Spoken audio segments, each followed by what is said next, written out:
네, 화성 연쇄 살인 사건의 유력용의자 이춘재가 7번의 조사에서도 혐의를 여전히 부인하고 있습니다. 결국 경찰이 최면 조사까지 동원했는데요. 짚어보겠습니다. 첫 팀장, 그러니까 최면 수사를 받은 건 지금 이춘재가 아니라 당시 목격자에게 적용을 한 거죠? 네, 맞습니다. 저희 사건 상황실에서도 애타게 찾았던 그 목격자, 7차 사건의 목격자 버스 안내양을 경찰이 수소문해서 지난 27일 최면 조사를 한 것으로 내용이 밝혀졌습니다. 사실 31년 전의 일이잖아요. 네. 사실 저도 막 1년 전 일, 2년 전 일도 잘 기억이 안 나는데 그날의 기억을 되돌리는 것이 경찰로서도 참 어려웠을 것 같습니다. 그래서 최면 조사라는 방법을 택했는데요. 법 최면 전문가 2명이 이번 조사에 투입된 것으로 알려졌습니다. 이 버스 안내양 엄 씨는요, 조사에서 조금씩 기억을 좀 되살린 것 같습니다.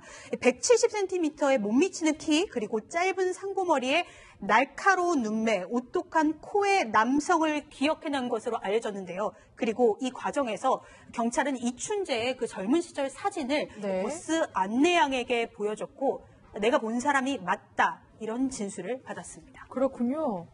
이춘재가 맞다 이렇게 얘기를 했다는데 굉장히 구체적으로 당시를 떠올렸나 봐요. 그런가 봐요. 원래 이제 이 법 최면이라고 하는 게 뭐냐면 당시로 돌아가는 거예요. 네. 그래서 의식과 무의식 사이에 들어있는 그 기억을 꺼내는 거거든요. 그래서 이제 법 최면 수사를 했다는 것인데 당시에 그 버스 안내양 7차 사건이죠. 그 업모양입니다. 이 업모양을 상대로 법 최면 조사를 했습니다.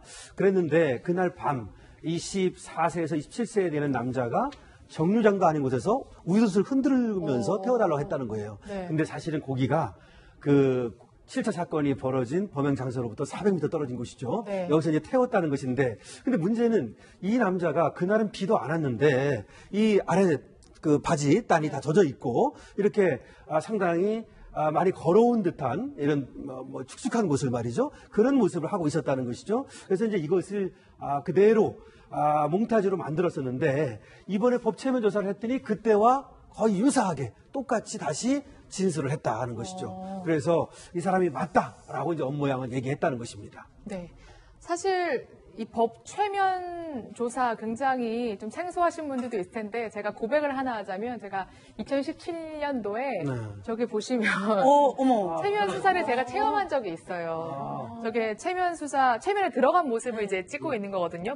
보시면 이제 손에 힘이 다 풀렸죠. 근데 저도 되게 신기했던 게 어떤 느낌이었냐면 많이들 물어보시더라고요. 그러니까 해수면 아래에 있는 기억을 이렇게 끌어올리는 육상으로 끌어올리는 느낌? 그리고 또 아까도 얘기했지만 오감이 활성화된다는 그런 느낌이 네, 있다는데. 그러니까 뭔가 이미지화돼서 떠오르더라고요. 그러니까 만약에 수채화 정도라면 그거를 정말 물감이 진하게 칠한 것처럼 과거 기억이 생생하게 떠오르고 그리고 저는 아직까지도 그 기억이 정말 옛날에는 희미한 기억이었는데 굉장히 선명하게 아직까지도 기억을 하고 있거든요. 그러니까 보통 이제 범죄 현장이면 끔찍하니까 다시 최면을 실시해서 그 기억을 다시 이렇게 해수면 아래로 내려오는 것처럼 지운다고 하더라고요, 사실상. 그래서 굉장히 저도 신기한 경험이었어요. 그래서 저도 하면서 막 거의 막 눈물이 그렁그렁하고 그때 감정도 생각나고 막 그래서 그랬던 기억이 있는데 궁금한 게 이 정도 사실 저는 좀 체험을 해봤기 때문에 정말 신기하다, 이게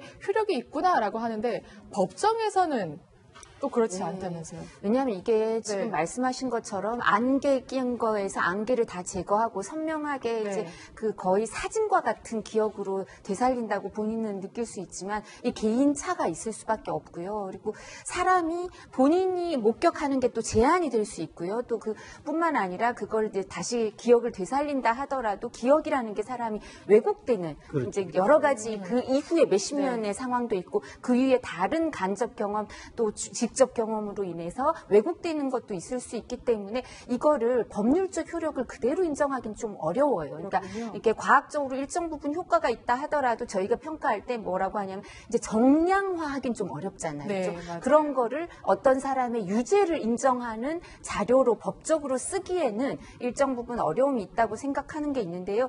근데 이렇게 이 사람이 30년 전하고 지금하고 똑같은 기억을 한다. 이러면 진술이 구체적이고 일관적인 것처럼 이 이 부분에 대해서 신뢰가 좀 생길 수밖에 없고요. 그리고 무엇보다도 이 사람 이제 가해자에 대해서 압박을 할 때는 효과가 있을 수는 있는데요. 지금 이제 법률적으로 이 부분을 그대로 인정하는 거는 아직 그 정도는 이르지 못했습니다. 사실 전문가분들도 많이 지적하시는 사항입니다. 특히 최근 이춘재가 유령 용의자로 지목되면서 또 신상 공개까지 됐죠. 그래서 목격자들의 기억이 또 약간은 영향을 받지 않았을까 이러한 지적인데요. 전문가의 의견 저희가 들어봤습니다. 이분이 순수한 상태로 옛날에 그 기억을 그냥 고스란히 갖고 있었다라는 예. 그런 이제 전제가 돼야 되는데 예. 그래서 이제 오염시킬 수 있는 네. 중간중간에 이제 다른 일단 이제 언론에 관심을 많이 받았기 때문에 옛날에 했던 거는 이제 자기가 기억한 걸 토대로 뭐 어떻게든 나왔겠죠. 근데 요번에는 이제 언론 보도된 다음에 자기가 예전에 몽타주 그린 그 그림이 막 떠돌아서 이제 많이 봤을 거고 예. 그것이 다시 기억에 저장이 돼 있는 상태에서 최면을 받고 그거에 의해서 얼굴에 대한 기억이 재구성됐을 가능성. 저도 사실 이 부분도 이해되고 또 하나 이해되는 게 저도 최면 받을 때 의지가 개입된다는 말이 어떤 말인지 알겠더라고요. 왜냐하면 제가 그때 눈물을 흘렸다고 말씀드렸잖아요. 그러니까 그 최면 수사 담당관분이 당황을 하시는 거예요. 그래서 제가 저렇게 당황하시면 안 되는데 그러니까 뭔가 두 가지 공간이 공존하는 느낌이라 할까? 약간 그래서 의지가 개입될 수 있겠구나라는 생각이 들더라고요. 근데 이런 상황인데도 팀장님 왜 경찰은 지금 최면 수사를 진행하는 걸까요? 최면 수사 같은 경우에는 어쩔 수 없이 하는데 알다시피 교통사고 뺑소니 같은 거에 목격자가 기억 희미해서 번호판을 기억을 못하는 경우가 있어요. 그런데 최면 수사를 하게 되면은 실제적으로 그 잊어버렸던 번호판을 기억을 합니다. 그러니까 뺑소니를 찾을 수가 있어요. 일정 부분 피곤한데 이번 같은 경우에는 그 최면 수사를 했을 때 범행 현장을 본 거는 아니고 단지 버스에 탔을 때의 모습하고 몽타주하고 비슷하다는 것뿐이지 범행은 잘 목격하지 못했어요. 그렇기 때문에 경찰에서는 몽타주하고 비슷한 부분은 같다고 보는 거고 일단은 범행 현장을 안 봤기 때문에 요거를 수사 자료는 필요해도 증거 자료로 내놓지는 않을 겁니다. 그렇군요. 정말 모든 노력을 동원해서 경찰이 열심히 수사하고 있습니다. 그 결과도 저희가 계속해서 좀 기다려보겠습니다. 사건은 여기서 마무리하고요. 사건 돋보기 순서로 넘어가 보겠습니다.